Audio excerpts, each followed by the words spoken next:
আমরা সবাই জানি যে নতুন বাইক কেনার চেয়ে যদি সেকেন্ড হ্যান্ড বাইক কেনা হয় তাহলে লসের পরিমাণটা কম হয়। যদি ওই বাইকটা আপনি বিক্রিও করে দিতে চান তাও, আর যদি ওই বাইকটা আপনি চালাইতে চান তাও, আর যদি ওই বাইকটা যা খুশি তা করতে চান। একটা নতুন বাইক কেনার চেয়ে একটা সেকেন্ড হ্যান্ড বাইক যদি ভালো কন্ডিশনে কিনতে পারেন তাহলে ওই ব্যাপারটা অনেক বেশি লাভজনক।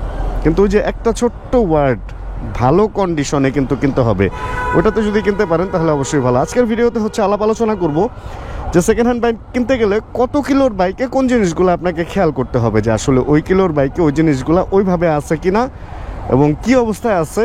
প্লাস ওইটা দিয়ে আপনি এটাও বুঝে যেতে পারবেন যে আপনি যে বাইকটা কিনতেছেন ওইটাতে কিলো যত আছে ওই কিলোটা কি আসলে অরিজিনাল কিনা।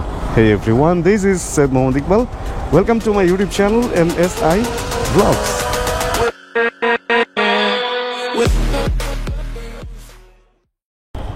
আমার বাইকের এইখানে একটা বাঞ্জি বাঁধা আছে। এই বাঞ্জিটা ওই দিন আমি প্যান্ট আনার সময় ফয়েজ ভাই আমাকে দিয়েছিল অটো কিং থেকে। আজকে এটা নিয়ে বেরিয়েছি কারণ এটা আজকে ওনাকে আমি ব্যাক করবো। আমি আবার মানুষটা এরকম যে আমি যদি কারো কাছ থেকে কোনো কিছু নেই তাহলে তার মনে রাখার দরকার নেই, আমি আমার নিজ খরচেই তার জিনিসটা তাকে ফেরত দিয়ে আসবো। চলেন বের হই। যে ব্যাপারে কথা বলতেছিলাম, সেকেন্ড হ্যান্ড বাইক কেনা অবশ্যই লাভজনক, আমি নিজেও কিনি। কিন্তু ফার্স্ট হ্যান্ড কিনতে গেলে কি কোনো কিছু দেখে কিনতে হয় না, সেকেন্ড হ্যান্ড কিনতে গেলে অনেক কিছু দেখে কিনতে হয়। এখন যদি একটা সেকেন্ড হ্যান্ড বাইক আপনি কিনতে পারেন, একদম প্রথমে সবচেয়ে বড় সমস্যাটা নিয়ে আলাপ আলোচনা করি। হ্যাঁ ভাই, যান যান যান, please please please please go ahead. যেটা নিয়ে কথা বলতেছিলাম, এক হলো হিউম্যান পাওয়ার, হাত দিয়ে আমাকে থামায় দিছে। যাই হোক, প্রথমত যেটা, আপনি যদি একটা বাইক কিনতে পারেন 1000, 1200, 2000 কিলোর নিচে ব্রেক ইন পিরিয়ড টাইমে, তাহলে আপনার জন্য সুবিধা ব্রেক ইন পিরিয়ড মানা একটা বাইক আপনি কিনতে পারলেন। আবার আপনি দেখা গেছে 2 লাখ টাকার বাইক 1.5 লাখ টাকাও কিনতে পারলেন, অথবা 1,70,000 অথবা 1,80,000, 20,000 টাকা তো বাঁচলো, কাগজের টাকাটা তো বাঁচলো, তাই না? যদি আপনি অন টেস্টও কিনেন, এটা হলো একটা সুবিধা। কিন্তু অসুবিধাটা কি জানেন? প্রথমেই সবচেয়ে বড় সুবিধা, বড় অসুবিধাটা ব্রেক ইন পিরিয়ডে যদি বাইকটার ব্রেক ইন টাইম মেনটেন না করা হয় তাহলে ওই বাইকটা আসলে সারা জীবন আপনাকে ভোগান্তিতে ফেলবে। এই কারণে ব্রেক ইন পিরিয়ডটা মানতে হবে, এবং যদি কোনো বাইক কিনেন কিনতে হবে এমনভাবে যেটা ব্রেক ইন পিরিয়ড ঠিক মতো মানা হয়েছে। এখন সেকেন্ড হ্যান্ড শপে কোন বাইক কার কাছ থেকে আসছে, সে কি ব্রেক ইন পিরিয়ড মানছে কিনা, আর যেই লোকটা 2000 কিলোতে বাইক বিক্রি করে দিবে বা 1000 কিলোতে বাইক বিক্রি করে দিবে, সে ব্রেক ইন পিরিয়ড মানার জন্য কি আসলে বাইকটা কিনছিল? আর যদি ধরেন আমি এই বাইকটা যদি এখন বিক্রি করে দিই, আমি এই বাইকটা ব্রেক ইন পিরিয়ড মানতেছি, কিন্তু তারপরেও ধরেন আমি বিপদে পড়ে বিক্রি করলাম, তাহলে এই বাইকটা যে পাবে সে একদম সুস্থ সবল অবস্থায় পাবে। আর যদি আমার টার্গেটই থাকতো যে আমি 1000 কি 2000 কিলো চালাবো এই বাইকটা, তাহলে আমি ওই যত্ন এটা করতামই না ভাই। ওইটা আমি 1000 কিলো চালানোর জন্য বাইক কিনছি, উড়াধুরা চালায় বিক্রি করে দিতাম। এখানে আপনার একটা ধরা খাওয়ার চান্স আছে, মানে ভালো পর্যায়ে আছে। এন্ড 1000, 2000 কিলোতে একটা বাইকের তেমন কিছুই চেঞ্জ করা লাগে না। 3 থেকে 5000 কিলোতে বাইকের সামান্য কিছু জিনিস চেঞ্জ করা লাগে। এর মধ্যে ইঞ্জিন অয়েল ফিল্টার এগুলো তো আছেই। 5000 কিলোর মধ্যে আপনাকে এয়ার ফিল্টারটা চেঞ্জ করতে হবে। এয়ার ফিল্টার ভাই একটা বাইকের কয় টাকা? 200 থেকে 1500 টাকার মধ্যে যে কোনো বাইকের গেল। আচ্ছা, তারপরে আসেন, যদি আপনি 6000 থেকে 10000 কিলোর বাইক কিনেন তাহলে আপনার কি কি জিনিস চেঞ্জ করতে হইতে পারে বা কি কি জিনিস নষ্ট হবে। ওই টাইমটা আপনি পাবেন ডিস্কের মধ্যে একটা ব্যাপার পাবেন, ডিস্ক বোঝা যাবে যে 8 থেকে 10,000 কিলো চলছে। আমি এখন ডিস্ক দেখা আপনারা বলতে পারলে আরো ভালো বুঝাইতে পারতাম। তবে আপনারা এমনিতে চেষ্টা করবেন যে আপনাদের কোনো বন্ধু বান্ধবের বাইক যদি থাকে 6 থেকে 10,000 কিলোর মধ্যে, ওইটার ডিস্ক একটু সামনেরটা প্লাস পেছনেরটা ধরে দেখবেন। কিছু কিছুতে দেখবেন 2টা সমান ক্ষয় হয়েছে, কিছু কিছুতে দেখবেন একটা ক্ষয় হয় নাই, দেখলে মনে হবে 1000 কিলো চলছে। কিন্তু অন্য ডিস্কটা ধরে দেখবেন যে বাকি কিলো ডবল ওইটাতে ক্ষয় হয়েছে। আমি এরকম অনেক পাইছি, 10,000 কিলোর বাইক সামনের ডিস্ক ক্ষয়ই হয় নাই। 2 দিন আগেও পাইলাম একটা MT-15, সামনের ডিস্কের কিছুই হয় নাই। আমি বলি, কিরে ভাই, 10,000 কিলো থেকে ব্রেক ধরেন নাই? পরে পেছনেরটা ধরে দেখলাম ওইটা মোটামুটি 20,000 কিলোর ক্ষয় হয়ে গেছে। মানে সে বেশিরভাগ সময় পিছনের ব্রেক ধরার কারণে এই অবস্থা হয়েছে। অ্যান্ড ব্রেকের ডিস্কে আপনি এটার একটা প্রমাণ পাবেন, অ্যান্ড এটার শিক্ষাটা নিবেন ওই যে আপনার কোনো পরিচিত লোকের বাইকের থেকে 8 থেকে 10,000 কিলোর বাইকে একটু নেড়ে চেড়ে দেখবেন, তারপর ওটা থেকে প্রমাণ নেবেন। অ্যান্ড ডিস্ক চেঞ্জ করতে হবে না। একটা ডিস্ক 30-40 হাজার কিলো পর্যন্ত যায়, বা 30-40 না গেলেও 30 পর্যন্ত যায় ভাই। 30-এর আগে ডিস্ক চেঞ্জ করতে হয় খুব কম, হয় যদি টাল হয়। আচ্ছা, তারপরে আপনার ব্রেক প্যাড চেঞ্জ করার টাইম চলে আসবে, সামনেরটা বা পিছনেরটা, যেটা আপনি ভাই জান না এদিক দিয়া, যেটা আপনি বেশি ধরবেন ওটা চেঞ্জ করার সময় চলে আসবে। অ্যান্ড ব্রেক প্যাড যে কোনো একটা চেঞ্জ করার সময় চলেই আসবে আশা রাখি 8 থেকে 10,000 কিলোতে। তারপরে আর তেমন কিছু চেঞ্জ করতে হবে না। ইঞ্জিন অয়েল ফিল্টার অ্যান্ড আপনার এয়ার ফিল্টার আর ব্রেক প্যাড, এছাড়া আর চেঞ্জ করার মতো তেমন কিছু পাবেন না আপনি। ভালো। হ্যাঁ, এই বাইকে আর তেমন কিছু কি পাওয়া যায় আমারও না, চিন্তা করে করে বলতে হয় বুঝছেন। যদি যত্ন করে চালায় তাহলে আর তেমন কোনো কিছু চেঞ্জ করার মতো পাবেন না।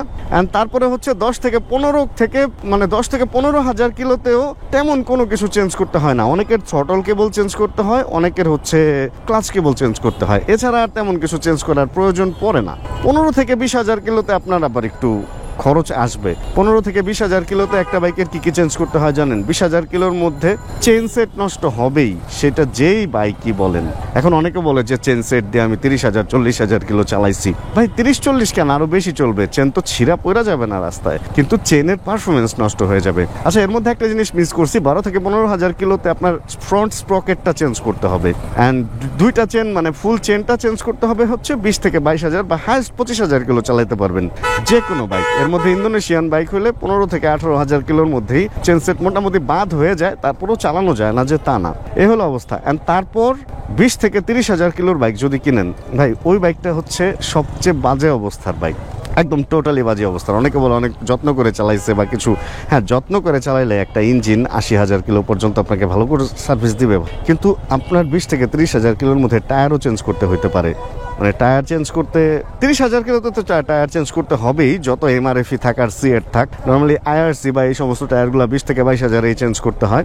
আবার 30-এর পরে মজা আছে, 30-এর পরের বাইক যদি কিনেন তাহলে ওই বাইকটা আপনি নামমাত্র মূল্যতে কিনতে পারবেন, মানে 30,000 কিলো পার হয়ে গেলে। কিন্তু সমস্যা হলো কি ভাই, ওই বাইকের হলো বার্ধক্যকাল চলে আসছে। এখন বার্ধক্যকালের একটা বাইক যদি আপনি কিনতে চান তাহলে আপনি কিনতে পারেন 30,000 কিলো বা 40,000 কিলোর উপরে। তবে আমি সবচেয়ে যেটা ভালো বলবো আপনাদেরকে, 5 থেকে 6,000 কিলোর বাইক কিনেন, কারণ দেখা যায় এই বাইকগুলা হচ্ছে সে চালায় নিজের মতো, ব্রেকিং পিরিয়ডও মানে। অ্যান্ড তারপরে হয়তো সে চিন্তা ভাবনা করে যে আসলে না, এই বাইকটা বিক্রি করে অন্য কোনো বাইক নেই বা কিছু। তো ওই বাইকগুলো আমি দেখি যে বেশিরভাগ সময় ভালো থাকে। একদম অল্প কিলোর বাইক কিনেও আমি ধরা খাই নাই যে তা না, অনেক কিছুই নষ্ট পাইছি, অনেক কিছু তো অনেক ঝামেলা পাইছি। এই তো। আচ্ছা, একটু সাইড দেবেন দাদা ভাই, আমি এক কাজ করি, এই বাঞ্জিটা এখানে দিয়ে তারপরে আপনাদের সাথে অন্যান্য আরো কিছু আলাপ আলোচনা আছে, আর আমার আশুলিয়াও যাইতে হবে, ওইখানেও আপনাদের নিয়ে যাব। এর আগে বাঞ্জি কেবলটা দিয়ে নেই। অটো কিংয়ে চলে আসছি, দেখি বাবু ভাই আছে কিনা। বাইরে ভাই বাইক যে কাত হইছে, খবর আছে আজকে। বাঞ্জি খুলে যাও। এই বাবু ভাই আপনি কই? আমি তো এই যে সাইড গ্র্যান্ড সেন্টার, আমি আপনার শপে। আমার হাতে হলো কিছুক্ষণ সময় ছিল, এর মধ্যে ইঞ্জিন অয়েল অ্যান্ড ফিল্টারটা চেঞ্জ করে নিলাম, কারণ 1000 কিলো চালায় ফেলছি অলরেডি। এটা নিয়ে ভুলেই গেছিলাম, আজকে চেঞ্জ করাতে এখন একটু শান্তি। আর রেগুলার যেটাই ঢালি ওইটাই ঢালতেছি, সেল, অ্যাডভান্স, আলট্রা।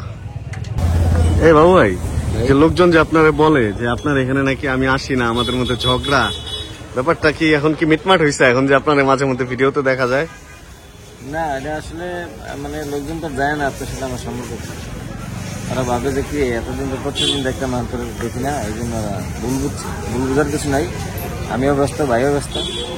আর ভাই আসে মাঝে মাঝে আমার ভিডিও করে না, আমার চেহারা খারাপ হয়ে গেছে। দাড়ির কারণে বাবু ভাই চেনা যায় না, দাড়ি চুলে ঢাইকে গেছে বাবু ভাই। হ্যাঁ, সানগ্লাস পরলে কিন্তু আমার আর বাকি দেয় না কিছু, এই জায়গায় কালিগুলি দিয়ে দিলেই কপালটা যদি কোনোভাবে ক্যাপ দিয়ে ঢাইকে দেন তাহলে আর আপনার চেনার উপায় থাকবো না। এটা কে? এই তো ইতিমধ্যে আমরা একটা আনারসের দোকান পেয়ে গেছি। এবার আমরা কমিউনিটিতে ধরে বলাইবো আপনি ছুরি নিয়ে ঘোরাঘুরি করতেছেন। ফেসবুক কমিউনিটি গাইডলাইনে দিয়ে দিবে যে বাবু ভাই ছুরি নিয়ে ধরা, আমার চ্যানেল বরবাদ। যাক, আমরা এখন খাবো আনারস। বাবু ভাই নাকি সকাল থেকে ভাত টাত কোনো কিছু খায় নাই, আপনার একটু আনারস খায় ক্ষুদাটা বাড়ায়, এরপরে রুটি খাইতে চাইতেছে। খান একটু, তাহলে একটাই দিন কাকা। ছোট ছোট আনারস তো, একজন দুটাও খেতে পারো এগুলা, একদম ছোট। দেখেন হাতের মধ্যে কতটুকু লাগছে। বেশি বেশি খেতে তাই দুজন মিলে আস্তে একটা আনারস খেয়ে ফেলুন। এগুলা শ্রীমঙ্গলে চাষ হয় না এই আনারস গুলা? শ্রীমঙ্গলে আমরা যেখানে থাকি ওর আশপাশে এগুলার পাহাড়। কাটার পরে কিছু থাকবে, মাংসটা থাকে থাকে অল্প একটু থাকে, আপেলের মতো ছোট্ট। টাটা। ক্যামেরাও কিনেন, গাড়িও কিনেন, সব কিনেন একবারে। যাই, আল্লাহ হাফেজ, দেখা হবে ইনশাআল্লাহ আবার পথে বিপথে। বাইকের ইঞ্জিন অয়েল চেঞ্জ করে ফেলছি, আর 6:16 বাজে, পুরাই অন্ধকার হয়ে গেছে। 6:16, আগে 7:16 পর্যন্ত আলো থাকতো। অ্যান্ড সময়ের সাথে সাথে দিন চেঞ্জ হয়, অ্যান্ড দিন চেঞ্জের সাথে সাথে টাইম চেঞ্জ হয়, সময় বদলায় বলে না, ঠিক ওই অবস্থা। চলেন আমরা এদিক থেকে বের হই, কারণ আমার ওই যে আশুলিয়ার দিকে একটু যাওয়া লাগবে। দাদা ভাই একটু কি সাইড দেওয়া যায়? ইঞ্জিন অয়েল ফিল্টার এগুলো চেঞ্জ করলে প্রথম 1 মিনিটের মতো একটু স্টার্ট দিয়ে রাখবেন, কারণ ফুল ইঞ্জিন অয়েলটা ড্রেন হয়ে যায়, তারপরে হচ্ছে নতুন ইঞ্জিন অয়েলটা উঠতেও একটু সময় লাগে। আর নতুন ইঞ্জিন অয়েলটা আসলে ইঞ্জিনের মধ্যে ঘোরাঘুরি করে না, তো ওইটা একদম ওই যে ব্রেক ইন পিরিয়ড আছে এটারও একটা, এই জন্য প্রথম কয়েক কিলো একটু রিয়েল পারফরমেন্স পাবেন না, তারপরে গিয়ে আসল পারফরমেন্সটা পাওয়া মোটামুটি শুরু হয়ে যাবে। অ্যান্ড এটার মধ্যে আমি শুরু থেকেই সিনথেটিক ঢালতেছি এবং একই ব্র্যান্ডের এই যে শেলের অ্যাডভান্স আলট্রাটা ঢালতেছি। এই কারণে মোটামুটি এখন এটা মনে হয় থার্ড হইলো, প্রথমটা তো কি ছিল আমি নিজেও জানি না, কোম্পানির যেটা ছিল এটা থার্ড ইঞ্জিন অয়েল ঢুকাইলাম, তো এখন মোটামুটি রিয়েল পারফরমেন্সটা আমি পাবো। কারণ যে কোনো ইঞ্জিন অয়েল আপনি যখন একটা বাইকে ঢুকাবেন, প্রথমটা একটু ইঞ্জিন অয়েল মানে ইঞ্জিনটারে গরম করবে ইঞ্জিন অয়েলের কারণে, দ্বিতীয়টাও কিছুটা, এবং থার্ড থেকে মোটামুটি রিয়েলটা পাবেন, ফোর্থে গিয়ে আর কোনো ঝামেলাই থাকবে না। এই কারণে সিনথেটিক ইউজ করেন বা যেটাই ইউজ করেন, ব্র্যান্ড একটা রাখা হচ্ছে সবচেয়ে উত্তম। আর যে ব্যাপারে কথা বলতেছিলাম, পুরানো বাইক নতুন বাইক সেকেন্ড হ্যান্ড বাইক কিনলে আসলে একটা ব্যাপার কি জানেন, ধরেন রেগুলার আপনি হাত পা ধুইলেন তাহলে হাত পা পরিষ্কার থাকবে, মানে দিনের মধ্যে কয়েকবার হাত পা ধুইলেন হাত পা পরিষ্কার থাকবে। আর আরেকটা হলো একদম দিন শেষে সারাদিন পরে ঠিক মতো একটা গোসল দিয়ে নিলেন, ওইটাতে বেশি পানি খরচ হবে। আর রেগুলার হাত পা ধুলে অল্প অল্প করে ওই পানি কিন্তু বেশি খরচ হবে সারাদিন পরে যদি হিসাব করেন। ব্যাপারটা এরকম, নতুন বাইক যদি কিনেন তাহলে নতুন বাইকে ধরেন 40,000 কিলো চালাইলে যে খরচটা হবে, পুরানো একটা কিনে চালাইলে ওই কিছুটা এদিক সেদিক আসলে একই রকম খরচটা হয়ে যায়। কারণ পুরানো বাইকে টুকটাক বাইকের কাজ থাকবেই, একদম যে থাকবে না তা না, তবে তারপরেও ভালো বাজেট কম থাকলে বা অল্প দিনের জন্য যদি চালাইতে চান, সেকেন্ড হ্যান্ড বাইক কিনলে আপনার লসের পরিমাণটা কম থাকে, এটাই হচ্ছে সুবিধা। যাক, আমার এখন যেতে হবে একটু আশুলিয়া রোডে, ওইখানেই মূলত আমার ছোট্ট একটা কাজ আছে, আর এই জন্যই হচ্ছে আজকে আমি বের হয়েছিলাম। চিন্তা করলাম যে আপনাদের সাথে একটু এই ব্যাপারটা শেয়ার করে রাখি। আর আস্তে আস্তে একটা ব্যাপারে কথা বলতেছিলাম মনে হয়, ফুড প্যাকের ব্যাপারে। ফুড প্যাক হচ্ছে এই যে MT-15 বা R15 যেরকম ফুড প্যাক থাকে, অ্যালুমিনিয়াম ফুড প্যাক, এইগুলাও বোঝা যায় আসলে কত কিলোতে কতখানি খরচ হয়, মানে ক্ষয় হয়। কিন্তু আবার আরেকটা কি, কিছু কিছু বাইকে হচ্ছে যেমন CBR-এ তারপরে 4V-তে রাবার লাগানো থাকে ফুড প্যাকের উপরে, মানে ওই যে পা যেটার মধ্যে রাখবেন রাবার লাগানো থাকলে ওইটা বোঝা একটু কষ্ট হয়ে যায়। তবে ওইটারও একটা মাপ আছে, অভিজ্ঞ যারা তারা ওইটা দেখলেও, যেমন আমি মোটামুটি কিছুটা আইডিয়া করতে পারি যে কত কিলো কি চালাইছে। বাট যদি রাবার দিয়ে কেউ কভার করে রাখে, রাবারের কভার টভার পাওয়া যায়, এখন ওইটা খুলে যদি নতুন বানায় বেচে বা ফুডপ্যাকটা যদি চেঞ্জ করে ফেলে, তাহলে বুঝতে হবে যে সামথিং রং, হয়তো অ্যাক্সিডেন্ট হয়ে পড়ে ফুডপ্যাকটা বাঁকা হয়ে গেছিল, অথবা বেশি ক্ষয় হয়েছিল, এই জন্য চেঞ্জ করে নতুন লাগাইছে, এই হচ্ছে ব্যাপার। তবে 2 নাম্বারই করতে চাইলে বিভিন্ন ওয়ে আছে 2 নাম্বারই করার, এই জন্য বিশ্বস্ত জায়গা থেকে বাইক কিনবেন যাতে আপনি না ঠকেন, বা ঠকলে ওইটা দেখা যাবে যে সে আপনার বিশ্বাস ভঙ্গ করছে, এটা একটা সান্ত্বনা থাকবে। আমি একটু ভিতর দিয়ে যাওয়ার চিন্তা ভাবনা করতেছি আজকে। নর্মালি তো ওই যে আশুলিয়া রোড দিয়ে এর আগে একদিন গেছিলাম, যেটা হলো টঙ্গী আবদুল্লাপুর থেকে বাম দিকে গেছে, ওইটাতে ঝামেলাটা হচ্ছে কি অনেক ভাঙ্গা, আর এদিক দিয়ে আবার ঝামেলাটা হচ্ছে রাস্তা ভালো, কিন্তু এদিকে আবার প্রচন্ড জ্যাম একদম। এখান থেকে ওই 12-13 মোড় না, এটারে যেন কি বলে, একটা মার্কেট আছে যে সামনে 10-11 মোড়, 10-11 মোড় না, 10-11 মোড় না, মানে বাংলাদেশ মেডিকেল থেকে শুরু করে চৌরাস্তা যেটা আছে ওইখান থেকে ডান দিক দিয়ে যাব 11 নম্বর সেক্টরের ভিতর দিয়ে। চলুন দেখি কি অবস্থা। এই জ্যাম ঠেলতে ঠেলতেই মনে হইতেছে আজকে আমার যাইতে হবে। যে জিনিসটা আমি সবচেয়ে বেশি অপ্রিয়, মানে আমার সবচেয়ে বেশি অপছন্দ, সেটা হইতেছে জ্যাম, অ্যান্ড আজকে আমার ওইটাই ঠেলতে হবে মনে হইতেছে পুরা দমে। 6:34-এ আমি হচ্ছি রানাভোলা, মেবি এই এলাকাটার নাম রানাভোলা। ওই যে ব্রিজ হচ্ছে ডান দিকে, ইস্তেমার মাঠ, অ্যান্ড বাম দিকের এই এলাকাটাতেই ঢুকবো, বলছিলাম যে আশুলিয়া রোডে। অ্যান্ড আমি যদি ঢাকা শহরটাকে বলি যে কি যেন এটারে বলে, অটোর রাজত্ব চলতেছে, তাহলে এই এলাকাটা আমার কাছে মনে হইতেছে অটোর স্বর্গরাজ্য। এখানে আর কোনো যানবাহনই মনে হইতেছে না আছে, শুধু অটো অটো আর অটো। আর এমন পরিমাণ অটোর ভিড়ে পড়ছিলাম ভাই, খবর হয়ে গেছে আজকে আমার। আর এই এলাকার নাম হচ্ছে কামারপাড়া দেখলাম। বাম পাশের এটা হচ্ছে সেক্টর 10, ডান পাশের এটা সেক্টরের মতোই লাগতেছে সব কিছু। আমি কি ভুল রোডে আসলাম না ঠিক রোডে আসলাম জানি না, এদিকেই কোথায় যেন আমার কাজ। দেখি চলেন ঘুরে টুরে বের করে নিব। কিন্তু এলাকাটা মানে অনেক বিজি একটা এলাকা মনে হইতেছে, সব বিল্ডিং টিল্ডিং দেখে তো উত্তরাই মনে হচ্ছে, বাট এত ভিড়ভাট্টা। আর রোডঘাট তো কিছুটা ঠিক হয়েছে, এর আগে যখন আসছিলাম তখন রোডের অবস্থা ছিল আরও খারাপ, কারণ বৃষ্টির দিনে আসছিলাম, পুরা উড়াধুরা একটা বাজে অবস্থা ছিল। যাক দেখি কাজ কাম সারি। আমার সত্যি কথা এলাকায় ঢুকে কীরকম যেন মন থেকে একটা ভয় কাজ করতেছে, বাট সবই আছে, স্বপ্ন আছে, তারপর বিভিন্ন ব্যাংকের বুথ, এরপরে রস মিষ্টির দোকান আছে, তো মোটামুটি সকল সুবিধাই, কিন্তু রাস্তাটা খুব একটা সুবিধার না। উঠে গেলাম হচ্ছে ঢাকা আশুলিয়া হাইওয়েতে, ওইখানের কাজটা শেষ করে এবার হচ্ছে আশুলিয়ার দিকে যাচ্ছি। কিন্তু আসলে এইখানে রোডের যে অবস্থা দেখতেছি, যে পরিমাণ অন্ধকার আর যে পরিমাণ উপরে ফ্লাইওভারের কাজ হইতেছে, নিচে ভাঙ্গাচোরা ট্রাক অ্যান্ড পিক আপ সবকিছু মিলায় যে পরিমাণ চাপাচাপি, ভাইরে ভাই বাস আইসা পেছন থেকে যে ভয়টয় দেখানোর চেষ্টা করতেছে, অপোজিট সাইড পুরো আমাদের সাইডের মানে গাড়ি যেগুলো যাচ্ছে এরা ব্লক করে দিছে। এইখানে রাইড করা, এটা ওমেগা হাসপাতালের সামনে আমি, এখানে রাইড করার মানে জীবনটা মুঠে নিয়ে ঘোরাঘুরি করা একই একটা কাহিনী। আগে মানুষ আশুলিয়া আসতো বেড়াইতে, সুন্দর খালি ফাঁকা একটা পরিবেশ, নৌকায় টোকায় ঘুরতো। আর এখন আশুলিয়ার অবস্থা মানে আশুলিয়া রোডের এই জায়গার অবস্থা হয়ে গেছে এইটা। এখনো মনে হয় বাম পাশে এটা রানা কি যেন কামারপাড়া এরিয়াই আছে, আশুলিয়া ওই ক্রসিং এ ওয়াই জংশন যেটা, ওইখানে এখনো পর্যন্ত আসি নাই। এই অবস্থা চলতেছে হচ্ছে আমার, এবং এই অবস্থা আমার যেটা মনে হইতেছে এখানে আর ভিডিও করার মতো কোনো উপলক্ষ বা কারণ টারণ নাই। তাই আমি মনে হয় আজকের ভিডিওতে এখানেই আপনাদের কাছ থেকে বিদায় নিয়ে নেই।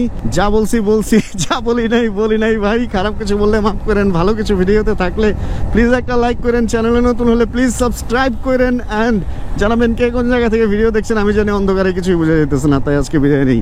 আর যতক্ষণ পরবর্তী ভিডিও নিয়ে আমি না আসতেছি তখন ইনশাআল্লাহ আমরা থাকবো ভালো, আমরা থাকবো সুস্থ এবং করতে থাকবো চিল ইনশাআল্লাহ। এবার তো ঠান্ডাও লাগতেছে, রাস্তাও কিরকম যেন ফাঁকা হয়ে গেল, এবার তো একটু ভয়ই লাগতেছে। যাই হোক, একটা পেট্রোল পাম্পও আছে বামে। Chill bro. Check the mic and make sure it sound right, boys.